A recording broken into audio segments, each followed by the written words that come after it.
Hi Civ fans, and welcome to today's live stream. My name is Sarah Darney, Marketing Manager at Firaxis Games, and I am joined today by Anton Stringer, Lead Designer for Civilization VI Rise and Fall. Hi everyone. So today we're going to be talking about Emergencies, which I know everyone is super excited to hear more about. We've only seen a little bit so far. Yeah. And we're also going to be looking at Tamar of Georgia. Yeah, who's one of my personal favorite leaders in the expansion. Oh. Yeah. Why's that? She's just this really cool figure in history.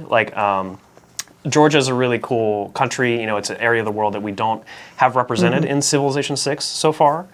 So when we pick a new civilization, we're always looking for, what places and what times in history could we represent better in our game, because we would like to be a very international game. And Georgia was a really cool pick for that. And within that, digging into Georgian history months ago, we found that Tamar was this really cool, powerful figure. Yeah. And there's all these really cool anecdotes about her in history. One was, I think, her first husband had his hooks in her and was controlling her and was just kind of abusive, and so she got a divorce, which is very unprecedented for the 13th century when she was living. And also she had a lot of threatening neighbors. To the south there's the Sultanate, and I think Rum was the name of the Sultanate, but anyway, one of the leaders came to her and was basically threatening her and her country, her kingdom, and said, hey, you can either be my Muslim concubine or my Christian slave. I'm threatening you. I'm going to come and conquer you. In Civ terms, it would be right. I'm denouncing you, and I have a casus belli against you. Watch out. Yeah. And she said, you know what? I'm not going to take any of your crap. And she fought him and just totally wiped the floor with him. So that's very cool. So she oversaw this golden age in Georgian history. There's in addition to all the military conquests, I think she almost doubled the size of the kingdom. There was arts, there was culture, there's a great flourishing, and so that golden age angle too is something that we really liked, and it was going to be a really great fit for the Rise and Fall systems. It's a great opportunity to include her. Yeah, that's very exciting. Unfortunately, we're going to be starting today's stream not in a golden age, but in a dark age. Not so much, yeah. But yeah, let's go ahead and jump into the game. We're going to start talking just a little bit about some mid-game things, early mid-game things, get into a couple emergencies that I know you guys want to see, and just play with Georgia and see why she's really cool. Yeah, sounds good. So this is our situation on the map right now. We have our capital Tbilisi right here, and we've expanded a little bit to the west here and also kind of up the coast. But yeah, as Sarah pointed out, we are in a dark age here. The good news, though, is that when you're in a dark age, you have the opportunity to swing into a golden age for the next era, and that would be a heroic age. So we would get extra dedications. I've played this save out once before, and I think I know the path to make sure that our score gets up to 57, which is what we need. So that's going to be higher on our priority list. Now, about how long do we have to achieve that score in order to make sure? Yeah, so we have 8 turns until the next era starts. I think we can do it. I think we can do it too. I think the historic moment that I went for last time was to get a new government and to start, pushing my techs and civics into further eras. And so I think with that we can get the era score that we need. And then we also have an active dedication for the monumentality dedication, so we get an extra era score every time we complete a new specialty district. So if we are we're building a harbor over here, so that'll give us 1. We're finishing up a commercial hub over here and an industrial zone over here. So that'll give us 3 points, and I think that that's cool. Those will all finish before our 8-turn marker. So yeah, we're pretty well set up to get into a heroic age, and because of Tamar's bonuses, heroic ages are just bonkers. They're really good. All right, well, let's pull her up in the diplomacy screen and just take a look at what those unique bonuses are and what makes her such an interesting character to play as. Yeah, so the bonus I was talking about was Georgia's bonus, Strength and Unity. So when making a dedication at the beginning of a golden age, we get to receive its normal age bonus towards improving era score in addition to the Golden Age bonus. So what that means is that, as you guys may recall, from our previous live streams talking about the ages system, you get to make a dedication anytime you enter a new age.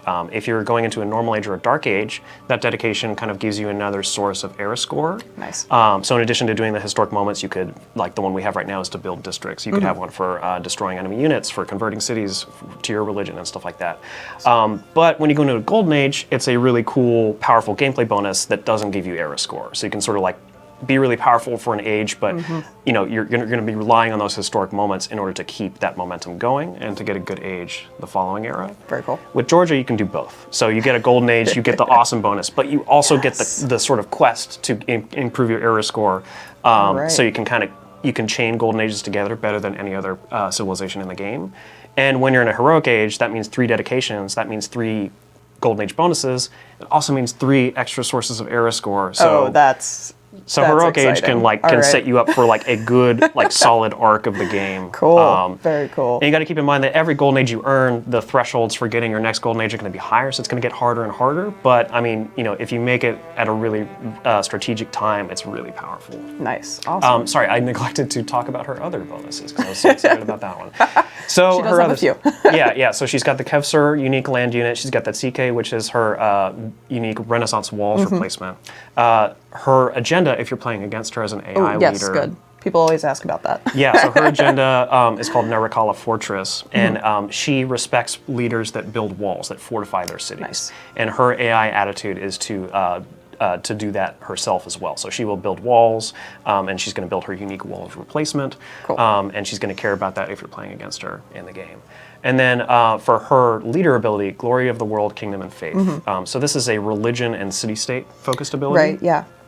So when I play as Tamar, I find that even if I'm not going for a religious victory, I try to found a religion as soon as possible. Go for Stonehenge, rush an early holy site, whatever I need to do. Because once you have a religion, any city-state that shares that religion, you send an envoy, you get 2 envoys. Nice. It's extremely powerful, especially if you start spreading aggressively very early. And even if that city-state loses your religion later in the game, those envoys are still there to stay. Right. So getting an early lock on envoys and city-states around the map is really powerful. And then she's also well set up to protect her city-states. That's great. After she declares a protectorate war with that Casus Belli, which is I'm going to come protect a city-state of mine that was under attack, she gets double faith for 10 turns. So she can use that to buy more religious units to help spread her religion further. If you have your bonuses set up right, you can use that to fund your military to go and help take that war as well. So a very flexible leader overall. Yeah, for sure. But generally, when you're playing as Tamar, you're going to go for the religious game, right? Is that your go-to? Definitely at first, Okay. yeah. And then if that sets me up for a religious victory, that's great. But even if it doesn't, even if there's another continent that has a lock on a different religion, I can still pivot with those city-state bonuses, Right. with all the suzerain bonuses I've racked up to kind of go into science if there's a lot of science city-states. Nice, cool. Culture if there's a lot of Yeah, I culture guess- ones, and domination. I guess with that city-state bonus that she has, we're really going to find that she's very versatile with the different victories. So that's very cool. I would say so, yeah.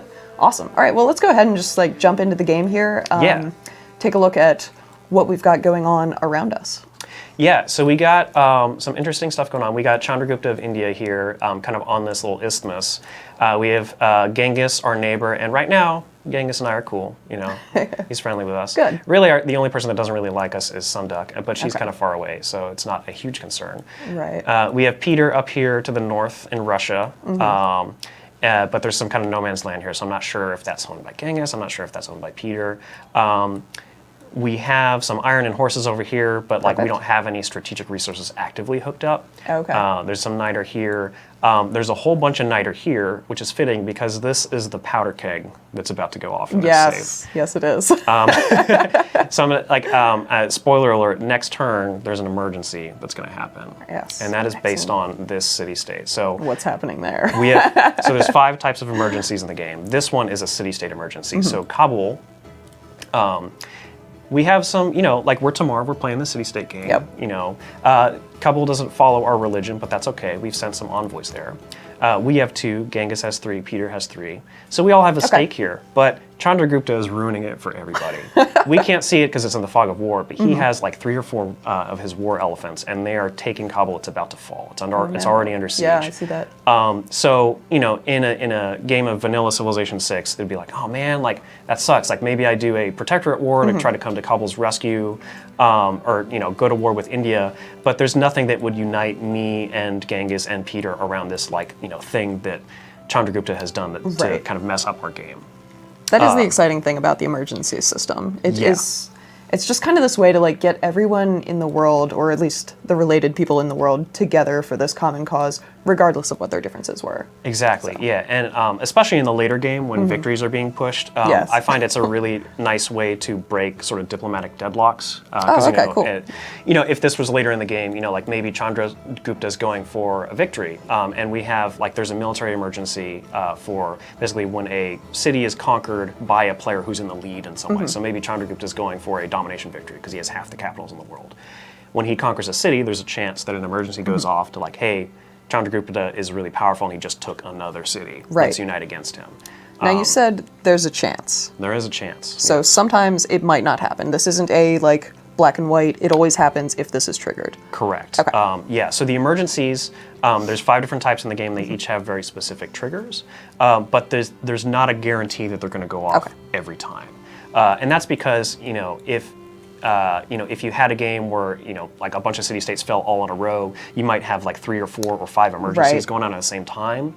And that begins to really complicate the diplomatic landscape. It's like, well, I'm at peace with you because of this, but then like this emergency would put me at war with you. So there's a sort of like global manager that sort of keeps track of the emergencies and makes sure that they're not like too spammy. Okay, that makes sense. And there's some kind of behind-the-scenes calculations to make sure that the emergencies are appearing at the right frequency. So players are going to know, like, okay, this is the line. If I conquer this city-state, I know there's a chance that an emergency is going to fire against me, but it's not a guarantee. So you might be able to risk it.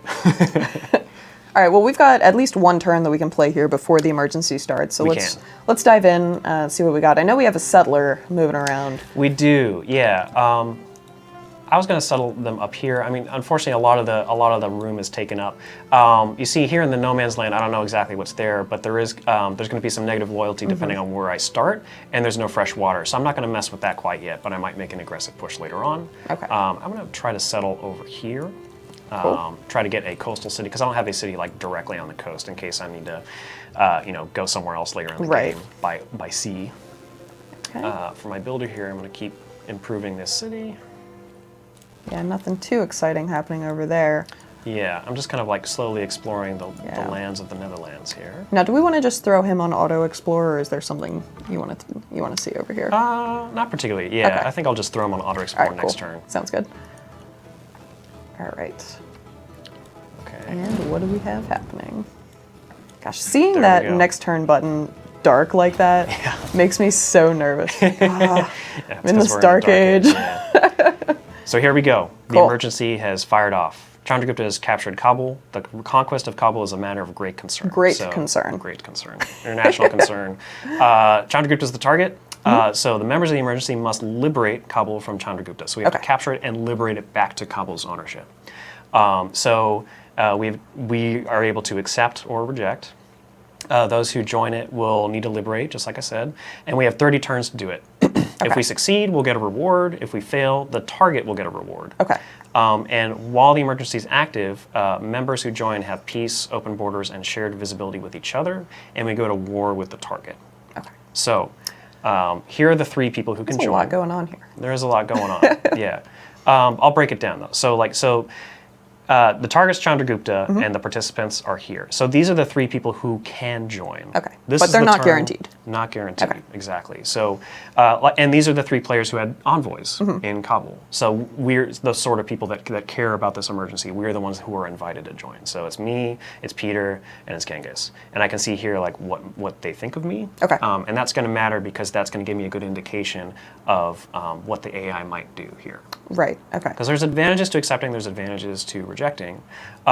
And so it's kind of like important for me to read like, okay, well, if I join this emergency, I'm just going to close this for now. We can go back to it in a second. If I join this emergency, is Genghis going to help out? Is Peter going to help out? Or is it all going to be on me? Right.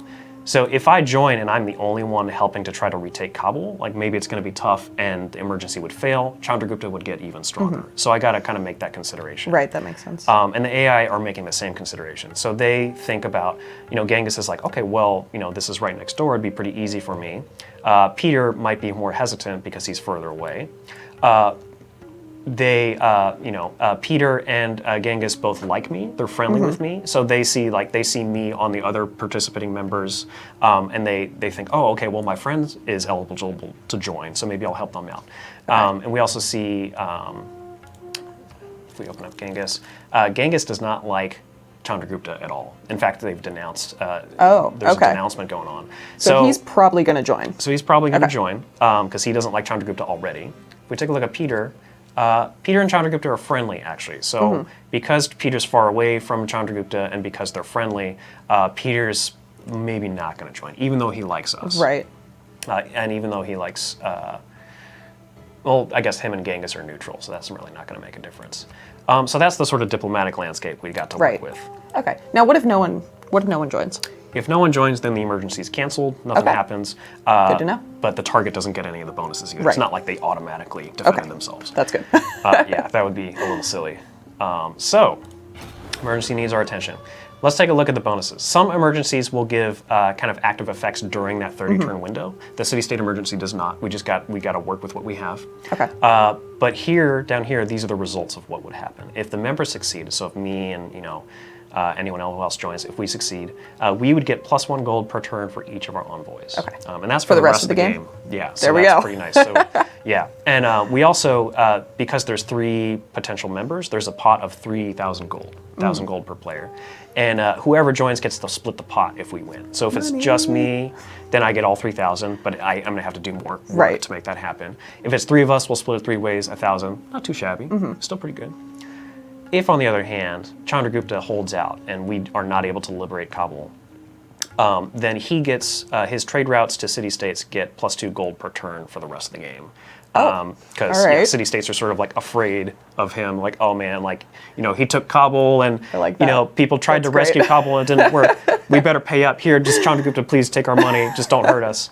And he also gets 1,000 gold per member. So like if I was the one to join, then he'd get 1,000. If 2 joined, he'd get 2,000.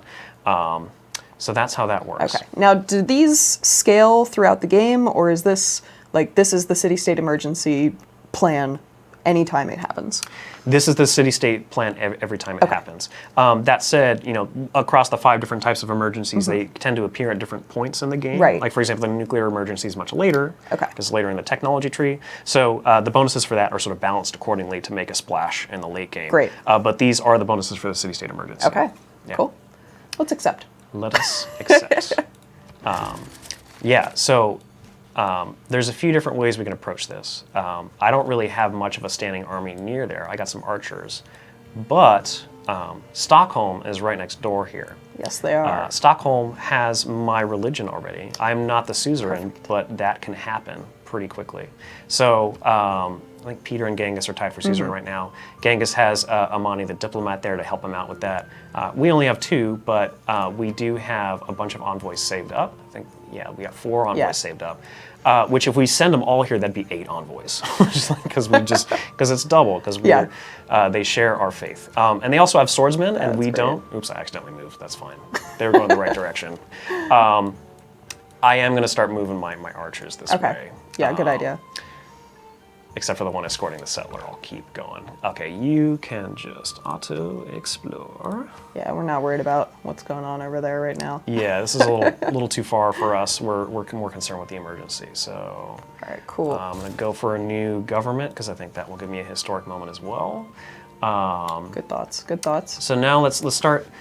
So we have chosen to accept the emergency, but we don't know what happened yet. Okay. Right? So we don't know if Genghis accepted, we don't know if Peter accepted, because all of us have a turn to decide where do we stand. Right. And in multiplayer, it's going to be really great because you can sort of chat with your friends, are you in, are you out, what's going on? Oh man. Yeah, so that'll be really good. This is going to be a friendship ender in multiplayer. I feel like.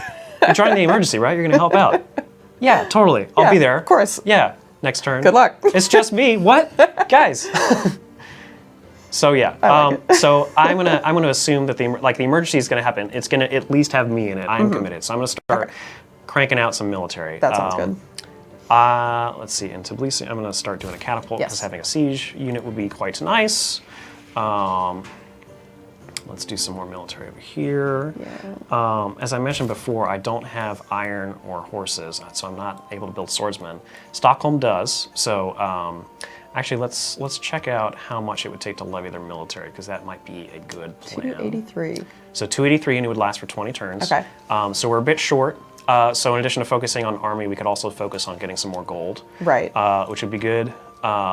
And I did see we've got a governor title, so that could help us either way here. It could. Yeah, that's a really good point. So, so Sarah, in this situation, what would you go for? Okay, so I've played through this save a couple different times in different ways, and I've gone for both Reyna and also Magnus. But I think I'm thinking Reyna. Reyna was my first choice too when I went, like, yeah, because she can help with the money problem that I just mentioned, which is really nice. So yeah, like we get Harbor Master, which would help our commercial hubs and harbors. We're building a commercial hub, we're building a harbor. Foreign exchange would give us more gold for trade routes passing through, which is nice as well if we can set her up in a particularly like a trade bottleneck. Right, yeah. Just briefly looking at Magnus as well. So it'd help growth, it'd help industrial. So yeah, that could get our war machine That's going. What I was thinking, bit. yeah. Yeah. I think I'm gonna go with Reyna for now. Perfect. But yeah, there's a lot of interesting choices we could take here. I'm gonna do this one. Cool. Since we got those districts on the way. Excellent. I think, is there anything else to consider yet? I think we can just keep going. I know a couple people were asking just if we can real quick look at the Dark Age policies. Sure. Yeah, let's do that. I know we have covered this in past streams, but it is such a cool system. Just the way that the Dark Ages work. I don't think we have any. No, we don't have any. We don't have any right slotted, now. but yeah. So we got so we have Inquisition, isolationism, isolationism, which is basically, hey, like we're in a dark age, we're going to stick our head in the sand and not be involved in international affairs. We're just going to do domestic trade routes. We're not going to try to settle new cities. Monasticism, which is great for science, but not so great for culture. And Twilight Valor, which gives our military units an edge, but they can't heal outside of our territory. So none of these would be particularly. Maybe Twilight Valor could be. Maybe useful, Twilight Valor, yeah. I don't know that we need it. I don't know if we need it either. And like, okay, we could get Monarchy. I think I'm gonna wait for Theocracy because that's on the way. But yeah, also like we're at least getting a normal age next era. So we could slot a dark policy now, but when we exit the Dark Age, it's going to get bounced from our government. It's going to be an obsolete, so we can't do that anymore. So I'm going to keep the policies as is for now. Sounds yeah, good. That's a quick look. I think there are about 10 or 11 Dark Age policies total. And similar to the dedications, it depends what game era it is. They sort of shift to fit the sort of flavor of the era. Excellent. This is funny. Chandragupta, I'm relieved to see that your empire poses no threat That's to us. very arrogant. Oh yeah, it's okay, yeah, just you wait. Yeah. Just wait one turn. Yeah, everything's fine. You have nothing to worry about. Man. Wilhelmina. Uh-oh. And she's not loving us right now, is she? Yeah, we're a bit far away, and her agenda is kicking in where she likes players that trade with her and doesn't like people that don't. Our trade routes having a bit tough time getting there, so she's not too pleased with that. But we're exploring her lands. We might find a path for the future to help her with that. Okay, cool. All right, so it looks like it's us and Genghis Khan. Us and Genghis, kind of like we predicted, yeah. So we are now at war. Is that correct? Yes. So we're at war with Chandragupta. We have open borders and shared visibility and peace with Genghis. Are we going to get warmonger penalties from being in this emergency? We're going to get some, but they're adjusted. It's not the same as going to like a standard formal war or a surprise war. Okay, great. Yeah. Cool. And I believe members of the emergency are going to look, they're not really going to care as much. Like, if we take Kabul, especially for this one because we are liberating the city-state, so we're not even going to get that much warmonger penalty in the first place. But yeah, if we were to, after the emergency ends, we keep the war going and try to take this, then it might be a little, then it's going to start racking up a little bit more. Okay. So some of our trade routes bounced, I think, because they were going to India. Oh, right, yeah. So I'm gonna go. Let's see, and focus on some gold, so I can get that. Oh, that's a good idea. Now, do we want to send one to Stockholm, or do we already have roads going over there? I know it's not going to be. That's a really good question. We've got roads. It looks like we do have a road. Okay, yeah. cool. But if not, that would be a really good play. All right. Awesome. Okay. So I thought about this earlier. Like, yeah, I could try to like buy my way over to Iron to get some swordsmen and stuff, but it's going to take a while to train the swordsmen, and this is like 120, so it's not so great. So I'm just going to use this builder to keep going on the sort of economic improvements. Yeah, I don't want to waste any money right now, just in case we want to grab Stockholm's army. I'm going to grab a market here to help with that. Perfect. Since this is far from the front anyway. Cool. All right, now something, just like a quick anecdote. When I was playing through this save the first time, I had forgotten about Genghis Khan's ability.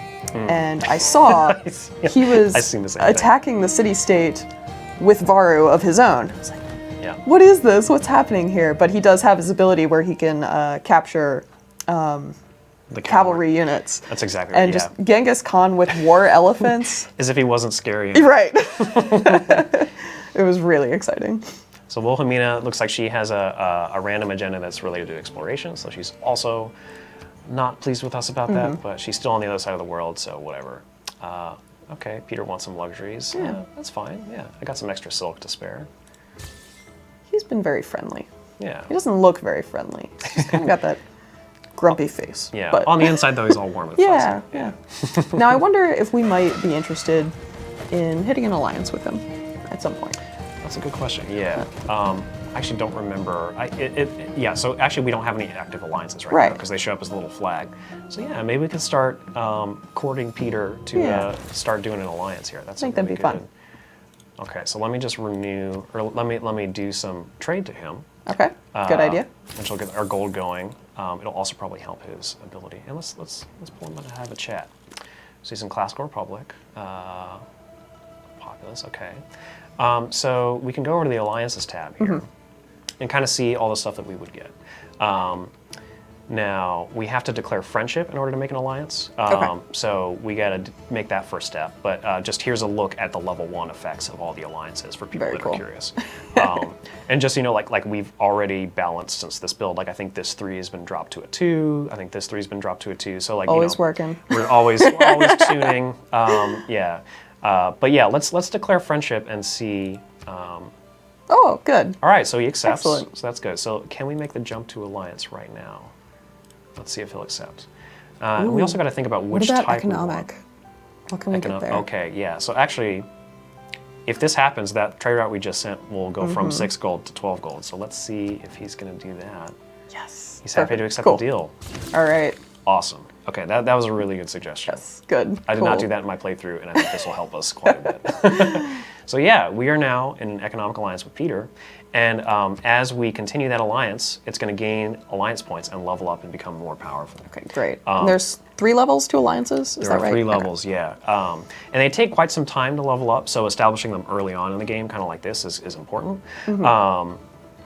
Yeah, so this is a great move. It's a great play, and there are certain things like if we have, so when we have a trade route to the ally, we get extra points, and there are some social policies that will also increase that rate to make it faster. Perfect. Before we leave, we're getting a lot of requests to look at Chandragupta when he's angry at us, and I think we should. How's it going, Chandragupta? Oh. And he's still flexing. Yeah, just like check out these guns. All right. They're coming for your face. On top of my elephants. Oh, God. Yeah. So yeah, he's not pleased, even a little bit. All right, cool. And do you know what difficulty we're playing on right now? We can take a check here. We are playing on Prince. Okay. Yeah, so this is standard difficulty. And we're playing on quick speed, so things are a little bit snappier than on standard speed. All right, great. Just to give everyone a little perspective of There's some context. What's happening. Exactly, yeah. Cool. All right, I want to do machinery so we can start upgrading our crossbow, or our archers into crossbowmen. We have some more envoys, so I'm not sure when to make this play for Stockholm. We can check the religion lens real quick to see. I think in my playthrough earlier, they actually converted away from our religion because of some shenanigans by missionaries. But yeah, I think let's go ahead and lock this down now. Cool. Because we got envoys to spare and we just got some more. So I'm going to spend 2, and that's going to be doubled to count as 4. And that will lock down the suzerain. All right. Yeah, and they actually have 4 swordsmen, so that's really good. And now that they're our suzerain, they're going to declare war against India, and they'll start skirmishing here. I should note that our goal in the emergency is to liberate Kabul. But city-states can only have 1 city. Yeah. So if Stockholm itself takes Kabul, it's just going to burn it to the ground.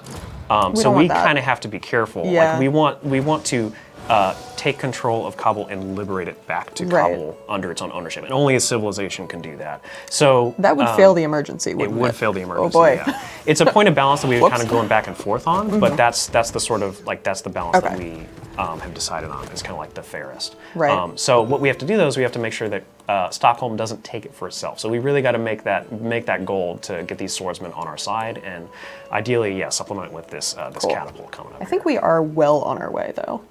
I think so too. Awesome. Especially with that economic alliance. So we're at, 24 gold a turn. Oh, yeah, we're golden.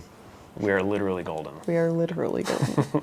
And hopefully we'll hit a golden or heroic age pretty soon, too. Yes, we got all right. How many turns left? You'll tell us in a second here. Yeah, I'm really excited to just see how these emergency systems are playing out against the player, against the AI. There's just different types, and I feel like it does change the playing ground on the game a lot. It does, yeah. Our motivation with the emergency system, I should call out David Raby here, one of our designers who's led the design of this system, is a really interesting way to mix up the diplomatic landscape, especially later in the game. Because if you have a situation where somebody's running away with everything, it's nice to be able to sort of break the deadlock between players and have everybody unite. Kind of, set aside your differences and like the enemy of my enemy is my friend sort of thing. Because in a traditional game of Civilization, you might say like, okay, well, why is it my responsibility to make sure that Chandragupta doesn't win? Because if I build my army, if I send it after Chandragupta, yeah, maybe I take him down, but that just means the next guy who's not making an effort to try to stop him is going to run away with the win. Right. So an emergency is a way to bring multiple people together, kind of like break past that barrier, even though it's only temporary, and get everybody on your side and like really break stuff up. And it sort of accelerates the end of the game as well. Oh, okay. So like, if there's someone running away with the game, the emergency is either going to organically help everyone else catch up by kind of keeping them in check, or if the target's really strong, they're able to defend themselves, they're going to get a further bonus to kind of help them get towards the end faster. Exciting. Very exciting. Yeah, so it's a really cool system. All right, cool. Now we've got that catapult there. We do, excellent. Yeah, man, like the units myself can make are really lame because I'm lacking the strategics. We can blame QA. They gave us this save. Just kidding. I love you guys. Thank you for the save. Yeah, they play really well.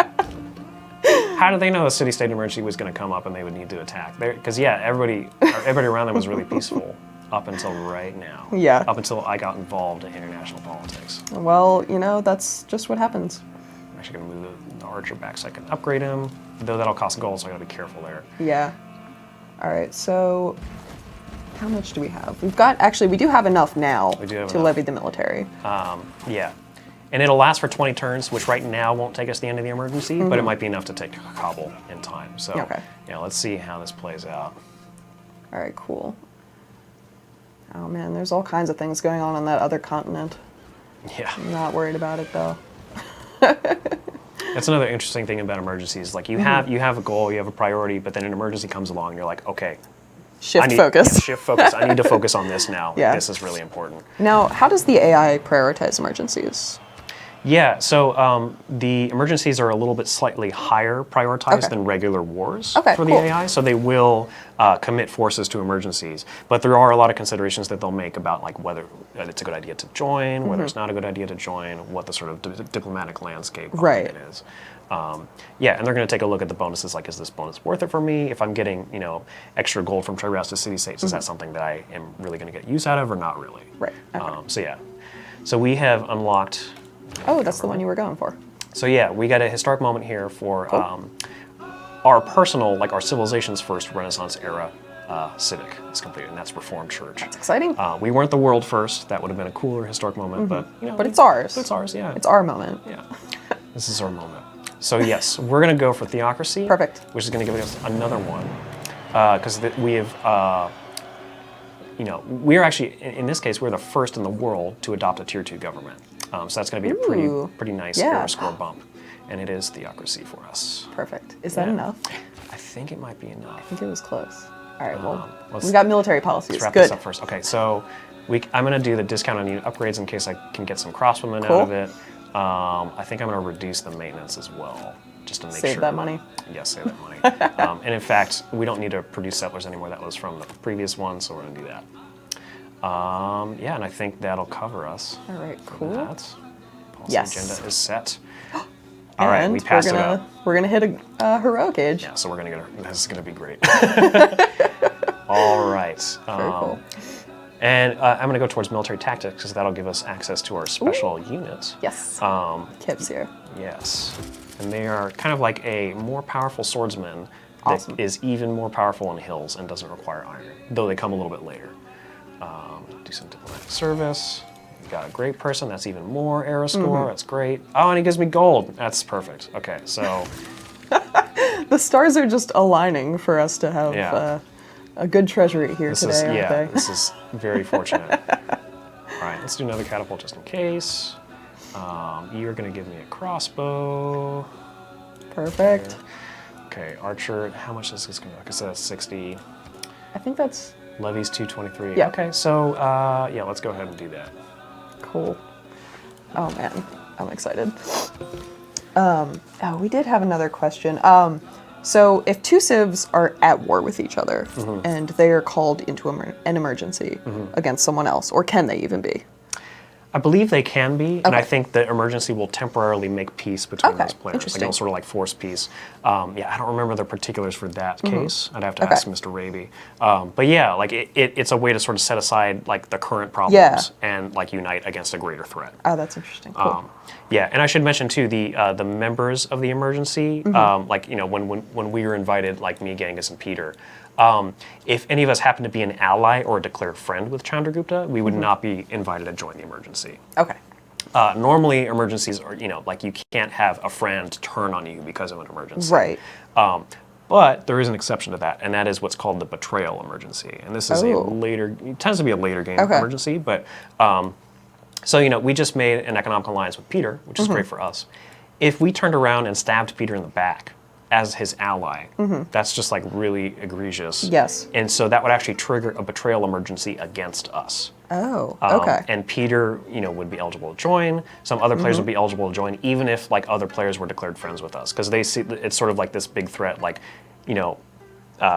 Georgia has turned on their word. Their alliance is worth nothing. Can't trust them anymore. This is an emergency. We got to go after them. Okay.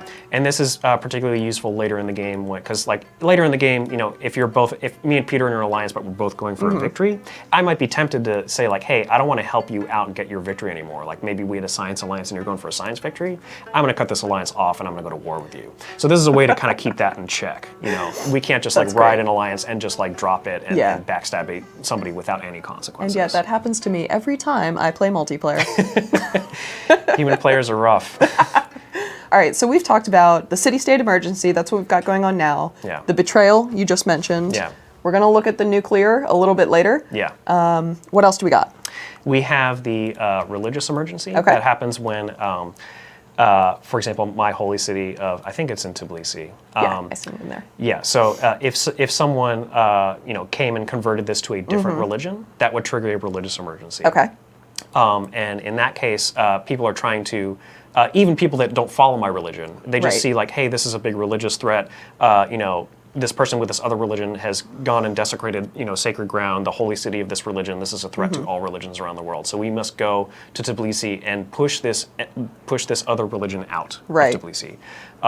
And that's actually an interesting emergency because it's the only one that doesn't cause war declarations. Oh, okay. So the other four sense. will, Okay. but this one, theological combat can happen without war. Right, it's a non-militaristic. Non-militaristic. Okay. Like maybe as part of that you decide like, okay, well, squashing, condemning heretics with the military action would be really nice. So I'm going to declare war and I'm able to do that, but it's not required for the emergency. Oh, that's interesting. Yeah.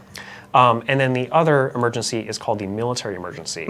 And this is like a sort of general check on victory progress. So if we look up on the world ranking screen here, if somebody is leading in a victory type, even if they're not like, for science, they're just in the science lead, they might not have done space race yet. But if somebody's leading and they conquer a city from a player. So like not only are they trying to win, but they are, oh, you want an embassy? Yeah, sure, bring it on.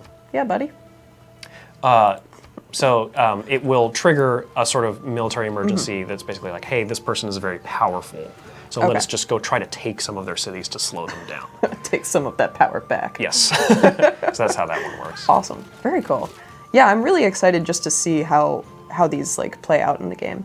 Yeah. Can you have more than one emergency going on at a time? I believe it's pretty rare. Okay.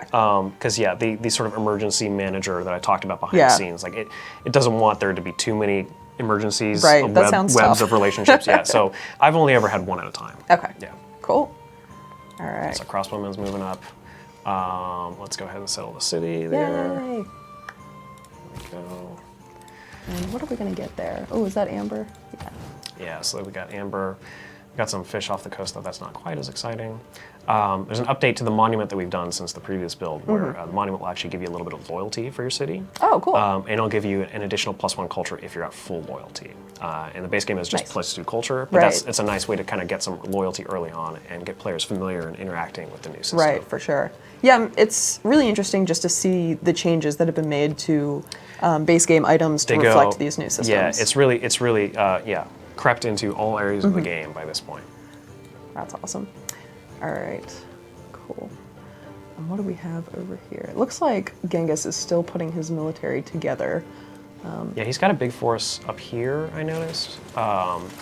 They're on their way. Yeah, they're on their way. Maybe he's doing some shenanigans, clearing out some barbarian camps. His general's up there, so that seems to be where his focus is. But they're coming back. We might meet in the middle. Yeah. All right, cool. And let that guy do his thing.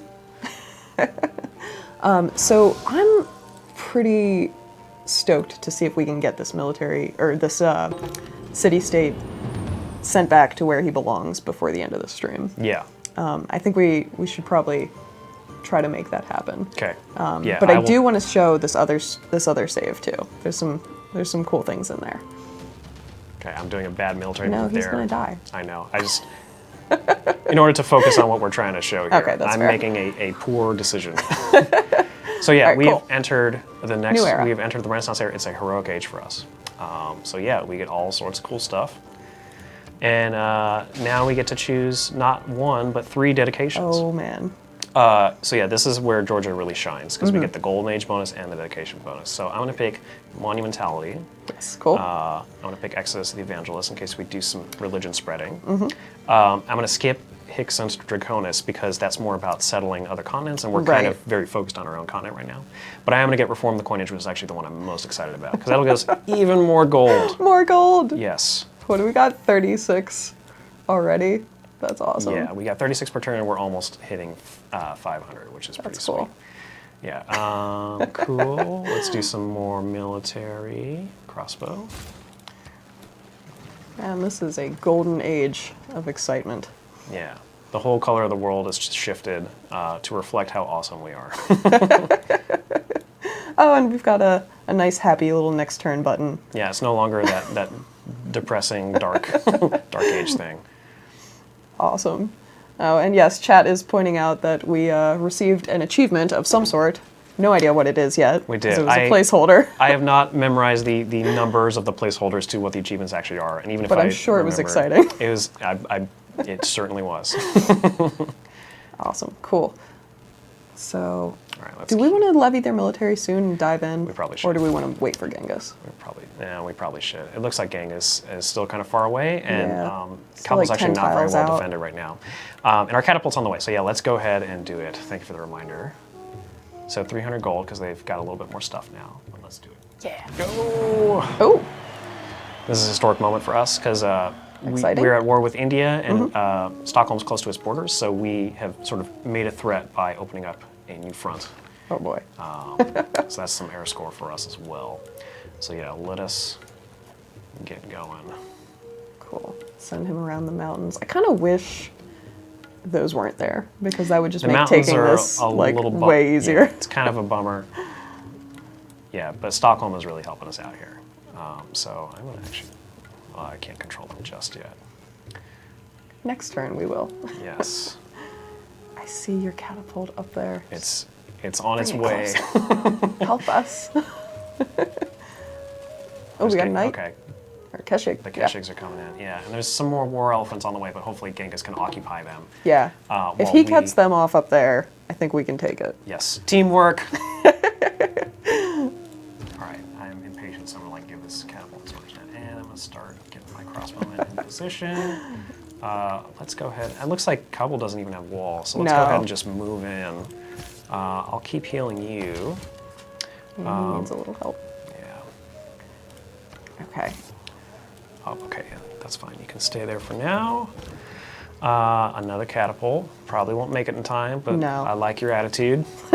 He's a go-getter. He's he's going along the roads as fast as he can. Okay. Yeah, our spearman's a little bit stuck. In the way. Yeah. We're trying to help. Stockholm, please move. Yeah, we levied the military, but not their. Yeah, not their builders. The builder didn't get the memo. No, not so much. All right, so next turn. Cool. All right. What else do we have here? Just want to make sure that we actually hit everything that I wanted to show in this save. Yeah, Genghis got the right idea. Yeah. Oh, good. He's still being a little aggressive, though. That's fine, man. We're in emergency. It is kind of a unique situation, though, that because like this really is a powder keg, right? Because like if we take Kabul, you know, we're really close to his border, and he does see that as a threat. So it's a fair statement on his part. I mean, we could just, you know, roll through and keep going up to him. We could. Once the emergency's over, we might like we're have not a military allied, here. We're just friends. Yeah. And Kabul's going to like us for liberating them, so... but yeah, let's go ahead and start the attack. I'm not a warmonger, just so everyone's clear. I am excited to nuke someone in the next save, though. Yeah. We have one ready to go. Okay. All right, you can just... That's fine, you can stay here. Let's do some banking. All right, now a couple people are asking, yes, what is preventing you from joining an emergency and just sitting back doing nothing? Nothing. Except, so it's sort of like a game theory choice, right? Like, okay. So in this case, like say that Peter was in my position and I was over by Peter. Like, yeah, say I was playing Peter in this game. Peter didn't join, and that was, you know, a fair choice because he can't really help out, he can't really contribute. Right. And, you know, him and Genghis weren't, you know, they were kind of neutral, they're not friendly. So, yeah, if Peter sends his army all the way over here, Genghis could be like, oh, hey, Peter, and then just, like, charge in. So I think it's a fair point. But Peter could, you know, if he wanted to kind of roll the dice a little bit, he could join the emergency and just not send an army. Oh. Because of that pot of gold at the end and the bonuses. So he could sort of, like, make a gamble and say, like, okay, well, I'm going to join the emergency. You know, it's sort of like, you know, like signing a piece of paper that says, yeah, totally, you know, Kabul should be liberated. I can't believe this has happened, and then not actually doing anything about it. So, you know, he could, you know, try to, you know, get some piece of the pie, even though he doesn't contribute anything. It's not going to make him look good to us, though. It's not going to make him look good to us. And yeah, he runs the risk of, if Chandragupta is successful, it's one more person that he defeated, technically, in the emergency, which is so Chandragupta is going to get even more gold. He's going to get even further ahead. Oh, that's true. Okay. Yeah, so that's the main risk there. It's kind of like a, it's a, like a sneaky play. Right. But there is some validity to it. Okay, interesting. All right, so I'm gonna start, I probably need to siege this city to make sure that it doesn't heal itself. That's okay. I think we've got enough units in the vicinity that we should be able to take this pretty quick. Yeah, and we still got 20 turns left. Oh, you want to make peace? Nope. Oh, no. Too bad. I am committed to this emergency, man. Flexing. My guns aren't as impressive as his. Well, Hamina, what's going on? Everyone's so mad. We're not trading with them, yeah. So, yeah. We don't have time to trade with you. We're busy over here liberating people. Doing this is awesome more important. Stuff. Yeah, so his Keshig is just trying to keep these guys at bay. He doesn't have enough to take the city on his own. Okay, that's good, though. He's kind of helping us out, keeping those Varu up there. Yeah, and this is actually a really good, this whole, they're all they're bottlenecked. Yeah, yes, it's really working out for us. So now our catapult's in range. I'm gonna actually move these guys in. So now that we've had this city-state emergency, if we keep playing the game, can a city-state emergency happen again? It can. Okay. Yeah, totally. We should move that swordsman up. Yeah, I agree. Get him sieged. The Cool. net is tightening. Yes. Soon it will be ours. Yes. Well, no, we're liberating them, so soon it will be theirs again. Yes, that's it. Sorry, I got too excited. If we really wanted to, we could just keep it for ourselves. But then, yeah, That would we're be gonna terrible. we're gonna fail the emergency. So Yeah. the don't wanna emergency do that. benefits are nice enough that I wanna help Kabul out. Yeah, they can be our friend. I mean, we're Yeah, into the city-state game here as Georgia, so for sure. Yeah. that's awesome. All right, cool. And let's see, can we take it this turn? Let's see. I'm gonna do some maneuvers. Maneuvering, make sure he's sieged. Yeah. Just in case I can't, but yeah, let's set it up here. I think that we can. If we can't, I'm going to be really disappointed with you. And me? What? It's Stockholm's units. I didn't do There anything we go. wrong. We got him sieged. All right, we're good. Now he can't heal. Although, isn't there a governor ability that? There is. Yes. So actually, yeah, if Chandragupta had the Castellan here and where is it? Defense logistics. Yeah. You know, he'd be able to have secret tunnels to keep this city supplied, and they would heal every turn. I hope, for our sakes, that is not the case. It doesn't appear to be. There is a governor here. We don't know which one it is. Obviously, it's no. not Victor with the promotion, Right. because it's still under siege. If we have higher diplomatic visibility, we'll be able to see which governor that is. Yeah, I feel like the governors and the diplomatic visibility are really going to work well together in the Yeah. game. Yeah.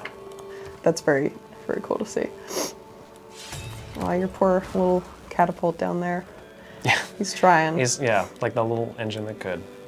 He's trying. All right. Oh man, don't lose to that Varu. That Keshig is good. holding strong. Yeah, that's great. It looks like, yeah, Genghis's army's finally showing up for the party. But I think we're going to be able to Yeah. handle it on our own here. So let's keep So the he can- catapult going. Reap the rewards of our hard work. Yeah, seriously. Then we'll take the war to his doorstep. Yes. Just kidding. Or am I? No one knows. Oh, and we got a promotion there. Cool. There's no time. I need to keep shooting.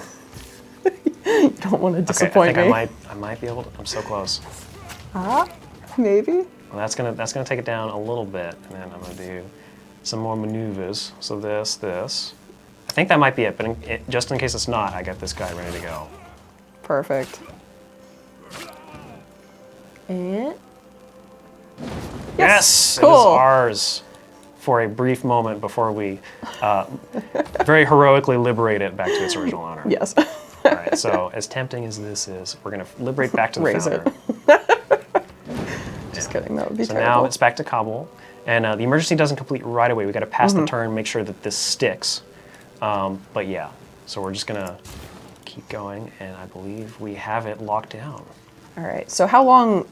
Like, does it have to wait the whole 30-turn duration? Like, would we have to hold on to it for 17 more turns? No, Okay. the very next turn should be when we complete the emergency. Okay, great. Yeah. That's exciting. Come on. Oh, Chandragupta's gonna be mad. No.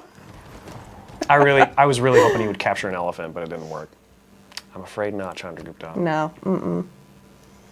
I want to keep this party train going. I don't care about your muscles. Oh, Genghis, how you've disappointed me. We'll go up there and take care of him. Yeah, him or Chandragupta, maybe both. We'll see. All right, cool. And there we are. Cool. So we've captured Kabul and we've liberated it. The members are victorious. The glorious King, Queen Tamar of Georgia, and Genghis, who he had a Keshig there, and that was cool. Yeah, he did help in that way. He So that was really good. did. I just like to give him credit for it. So yeah, we get the bonuses we talked about earlier. Me and Genghis both get 1,500 gold, which is great. We get some cool historic moments related to that. So the city-state emergency with India is over. We emerge triumphant. Nice. And then we also got our first Renaissance era technology with banking. So and we are sitting pretty on some gold there. We are, yeah. So now we're up to 2,100, which for this point of the game is like really good. Awesome. Yeah. So I think let's jump into our other save. We don't have a ton of time left. Right. But there are a lot of late game things that we can show. Yeah. Yeah, let's go ahead and do that. So I was playing through both of these saves earlier this week, and they both had very exciting things happening in them. Like this one, just the battle, the powder keg of that situation was really cool. But I think there's a lot of late game things that people have been asking about, especially Civ fanatics and Reddit, that we can kind of like peek into during this one. Sounds good. So that'll be really exciting. Now you've had a chance to look at this as well, right? Oh yeah. Okay, yeah, this is a fun one. Any save where I can launch a nuke right after loading it just rises to the top of the list for me. Awesome. So here we are. So we have Tbilisi, our capital, is here this game, and we have got a pretty good empire. I believe this was an advanced era start, so we were able to kind of expand very quickly. But some of the historic moments, like the ones for getting your first naval unit and air unit, actually haven't been claimed yet, which is kind of interesting. But yeah, we got Chandragupta up here this game. We got Genghis over here. Same players. Yeah, so same players, roughly. And we got a bit of a different diplomatic situation. Slightly, yes. Yeah, we are not, people don't really like us this game. I think let's look at Genghis. Let's take a look at Genghis. I just want to see him. Oh. Grumpy Genghis. Yeah. Let's do the fist. Eyebrows. Yeah, and he's friends with everyone else. He just really doesn't like us. Oh, yeah. Pericles there. He's friendly with everyone. Chandragupta's good. Really, we're just kind of like public enemy #1 right now for whatever reason. You know, they just can't compete with how awesome Georgia and Tamar are. That's not our fault. That's true. We're going to show them how awesome by nucleing them in their face. Well, before we do that. Okay, I'm sorry. I have a trigger finger. It's okay. All right. Before we do that, we do have a couple of things that I just want to jump into real quick. Yeah, sure. We've got the new water park district down here. We do, yeah. You can see the Ferris wheel going. Yeah, so that has the Ferris wheel and the aquarium on it. And there is another building there. Oh, the seals. I love the little details that the artists put into this. Yeah. So what was the decision to make like a new water-based entertainment zone? Yeah, so with Rise and Fall, we wanted to add some more interest to the ocean. So we had noticed that coastal cities, there are a couple benefits to having them in the vanilla game, obviously. Like you get the tech boost for settling on the coast, you can get the trade routes from the harbor, right. And with patches and stuff, we've upgraded the lighthouse and other of the harbor buildings to make coastal tiles better, but we wanted to continue that trend. So, cool. We've talked about the amber luxury resource, which is now found in the ocean. We've talked about, I think we've talked about the reef resource. Which that's actually, I think there's some right over here, yeah. Yes, you're correct. Yeah, so there's some reef resources here, which will give us some more yields, and so they're kind of like more lucrative, but we can't build on top of them or remove them. Okay. Why would you remove reefs? That's bad. Yeah, that's bad. Don't do that. But yeah, so in that sort of continuing tradition, we wanted to have the entertainment complex was one of those districts in the base game that we noticed wasn't built very often. Like amenities are very important, but there were enough other sources that, it wasn't usually your first go-to. Right. So we wanted to have, and part of the reason for that too is that it would take up a spot on your land tile, which was very valuable. So we thought, well, what about, especially for cities on the coast, what if they could use a water tile to get some similar but also slightly different effects? So that was the we've got a boardwalk. Yeah, so we've got a boardwalk, and people can go hang out. It's later in the game that the buildings are that come from the technologies are a little bit more advanced. But yeah, it's really cool, and it cannot coexist with the regular entertainment complex. There's a regular entertainment complex over here, but it's actually, funnily enough, this is Tbilisi's water park. The tile owns of Tbilisi, so Tbilisi's gone over here and swapped a tile to build a district here. That's awesome. And Zugdidi is the one with the land entertainment complex here. Okay, great. But yeah, they can't both be in the same city. But just like the entertainment complex has that sort of area of effect ability for its amenities. The water entertainment complex does as well. It's a little bit larger for them though, right? It's got more of a... That's exactly right, yeah. Okay, so on land it's 6, on water it's 9. Because we figure you're putting it out on the ocean, you're already losing a little bit of distance. There's not going to be cities over here. So we're going to make it a little bit better. And also, these two can stack, with cities. So the amenities that the water park is giving to Tbilisi for its area of effect could stack with the ones that it's getting from the entertainment complex because they're different buildings giving more and more amenities. So it's a really great way to stack amenities. That's great. Yeah, we've so also that's the got water park. we've also got a couple new units down here too. We do, over here. Here we are, yeah. So this is the Spec Ops unit. They look really awesome. And they are a really cool sort of late game upgrade for the upgrade path that starts with the scout unit very early in the game. So they're a ranged unit. They get some really cool abilities. They can pair drop, which lets them, as long as they're in friendly territory, jump up to 6 tiles away. If they start in an aerodrome, it's even further. They also have this priority strike ability, or priority target ability, which lets them target support units even if they're stacked with a military unit. So say there's, like another one of our new units, the supply convoy. Say there's an enemy supply convoy here, but it has an infantry on top of it. We don't want to attack the infantry. We want to kind of like snipe the supply convoy. With the priority target, we can actually take down half the supply convoy's health and sort of, get behind the defenses a little bit, which is pretty awesome. All right, atomic combat's looking cool. Yes, for sure. And here's our drone unit. This is an upgrade to the observation balloon. So when it's near ranged bombard, so the siege units, it will increase those units' range to attack, and it'll also increase their bombard strength. So if there's an artillery that it stacks with, which I actually did this when I was playing earlier, if it stacks with an artillery, I'll be able to not only help it shoot further, but help it shoot stronger. Okay. So sort of like it's a support unit. And it's also one that could be targeted by the Spec Ops unit underneath other stuff. That's awesome. Yeah. All right, so we've got a little bit of a standing military, but it doesn't seem like it's too crazy. Not too much, no. We got the Spec Ops Army down there, which is cool. We got an infantry corps. We've got, I think, a little bit of stuff. We got a machine gun army, which is nice, but that's pretty much it. Okay. Yeah. So in a real world game, nuking someone else might not be a great idea. No, but it's fun. Let's do it then. Let's do it. So my target earlier, which I'm gonna do again here. So yeah, Chandragupta has a spaceport here. Okay. It would be a shame if something happened to it. Oh no. Oh. Pew. Oh, I love it. It's so awful, but I love it. Yeah. All right. Well, and that city is gonna have some problems now. It's gonna have some problems, yeah. So we wanted to show this because this is going to show a emergency being declared on us, hopefully. Yeah, so this is the other side of the coin. Yeah. This is us being the enemy and running away with the game and people ganging up against us if they can.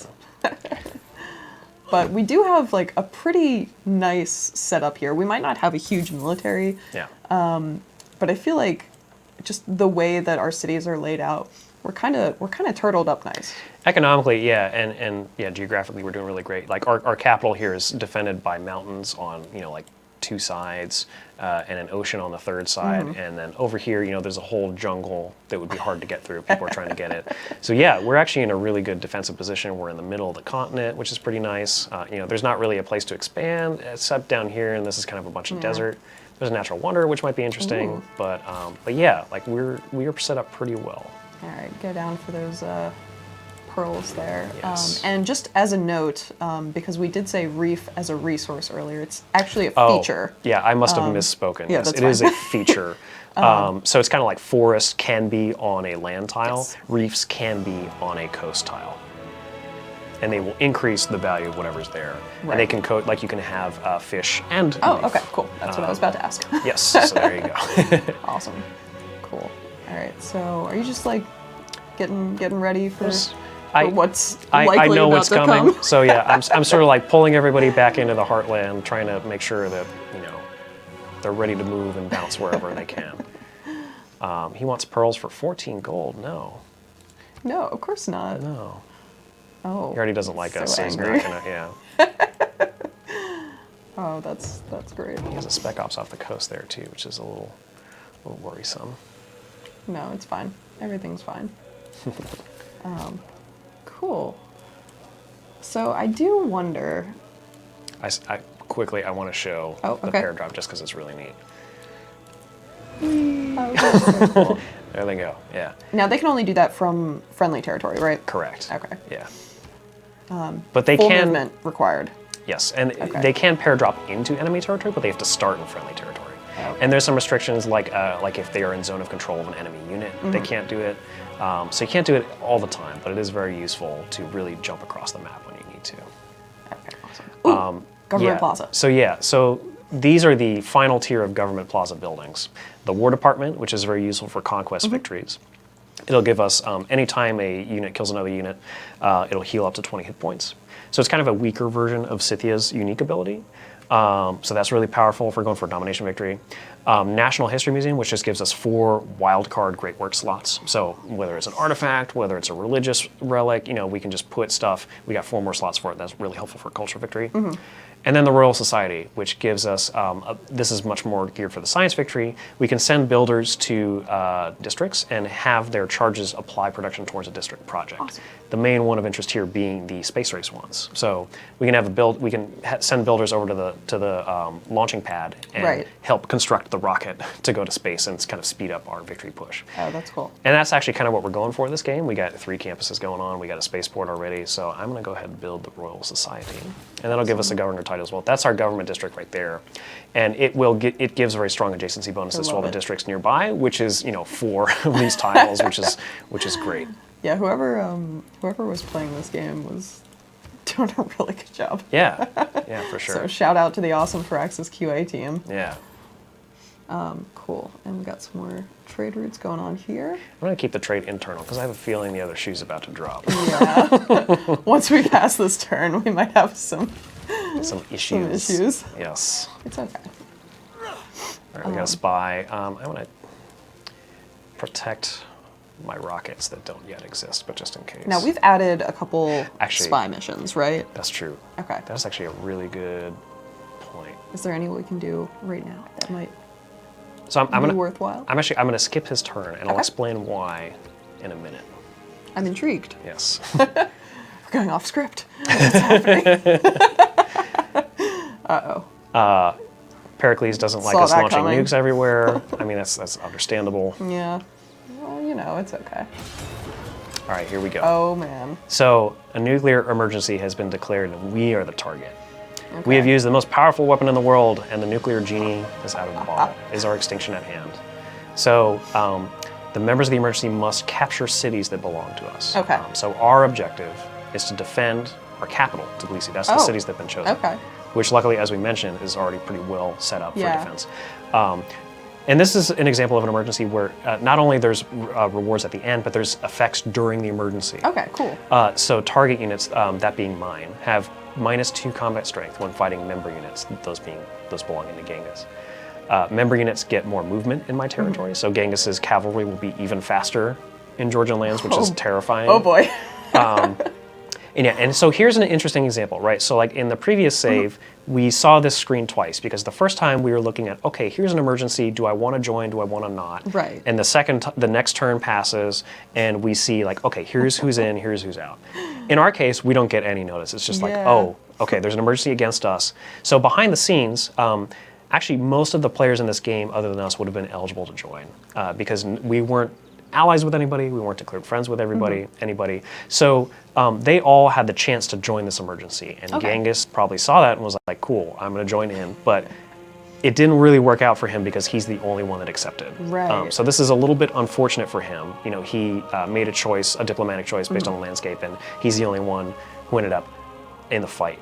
Now the good news for him is that if he still wins, he gets the whole pot of 3,000 gold all to himself. Which is pretty hefty. Which is nice, yeah. And he is on our border. He does have cavalry units, so like he could make a bad day for us here. But yeah, so if he succeeds, not only the pot of gold, but he gets our units have 3 less combat strength when fighting Genghis. So like a version of this, but for the rest of the game. Okay. So Genghis is going to get an edge in any military conflict that we have with him for the rest of the game. If he fails and we win, then his cities get less loyalty for the rest of the game, which is nice for us, and we get 1,000 gold. Okay. So that's what's going on with this nuclear emergency. Right. And I feel like just looking at the landscape here and the way that our city was chosen, we would get out of this fine. It would. I think it would go. Yeah, it would be tough. It would go okay though. Yeah, because geographically we have some advantages. Right. I mean, who knows? Maybe Genghis has some nukes that he has. I don't know. Doesn't look like he has any airstrips that I've seen, but yeah. So I think we're well set up to defend ourselves here, and it's kind of unfortunate. Like, Genghis is the only one to join the emergency. Chandragupta did not, but Chandragupta is still at war with us because we launched a nuke at him. He might not have joined because we did a lot of damage to him because there's some mountains in the way. Right. So he might have made the call. Probably hurting. He's probably hurting, which I think is why he didn't join. Right. Yeah. So yeah, we're pretty well set up to defend ourselves on this one. So in case people are worried about like, oh, our emergency is just going to be a rubber band, where people in the front are going to be able to aren't going to be able to keep that lead for the rest of the game. This is an example of an emergency which actually we are pretty well equipped to defend ourselves from. Right. Unfortunately for Genghis, because maybe he was counting on some more help than he got. I mean, it is always kind of a gamble when you're going into this system. It is, yeah, which is really fun about it, is there's some uncertainty. Yeah. And yeah, again, like playing against other human players in multiplayer, being able to kind of scheme and deal for it, I think will be really fun. That's awesome. So the reason I kept this spy around, so if I remember correctly from last time, yeah, Babylon is actually has the suzerain of Genghis Khan. So Babylon is also against us. And when I was playing this out earlier, Genghis didn't send an army right away because I think he was friendly with all other players except us. He wasn't at war with anybody.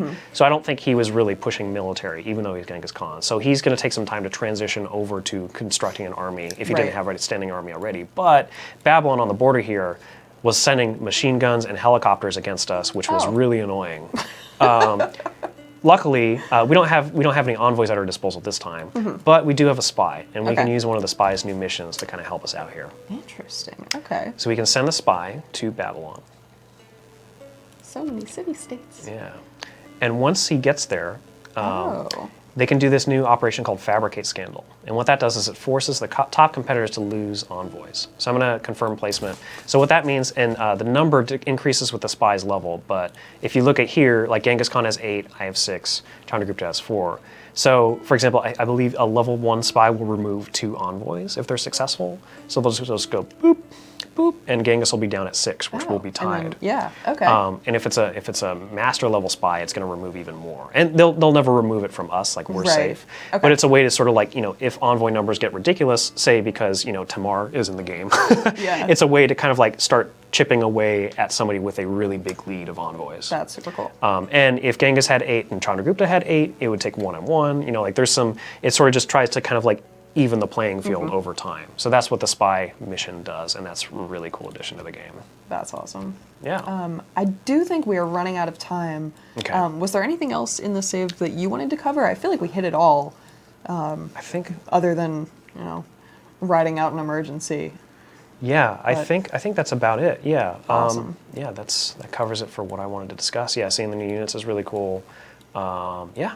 Cool. Awesome. Well, thank you, Civ fans, for tuning in today, and thank you, Anton, for showing us the new emergency system. I hope we got a chance to answer most of your questions. I know there's still a lot more to come, and we'll be doing another deep dive next week, I believe. Yeah, I think so. So stay tuned for more details, and thank you again. Thanks. Bye, guys.